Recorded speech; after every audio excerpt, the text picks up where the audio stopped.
Buong sigla at aktibong partisipasyon mula sa mga estudyante ang bumungad sa isinagawang symposium ng kapulisan sa Antique National School na layuning palakasin ang ugnayan ng PNP at kabataan sa pamamagitan ng pagbibigay kaalaman sa mahalagang isyong panlipunan. Ang balitang hatid ni Patrolwoman Julibel Alvior sa report.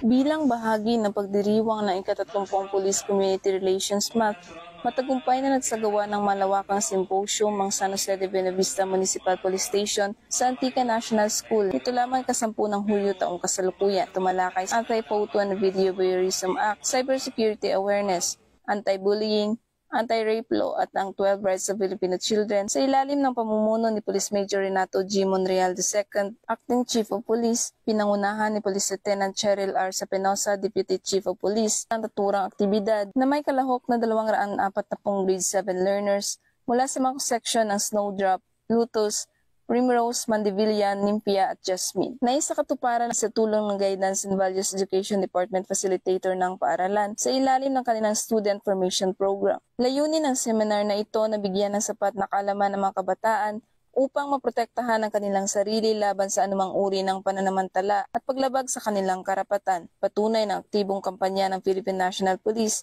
sa pagpapalawak ng kaalaman sa mga kabataan bilang katuwang sa pagbuo ng mas ligtas, disiplinado at responsableng komunidad alinsunod sa direktiba ni Chief PNP Police General Nicolas D. Torre III dahil sa bagong Pilipinas ang gusto ng pulis, ligtas ka. Mula dito sa Western Visayas, ako ang inyong Police News Network Correspondent, Patrolwoman Julibel Alvior, alagad ng batas, tagataguyod ng balitang pulis.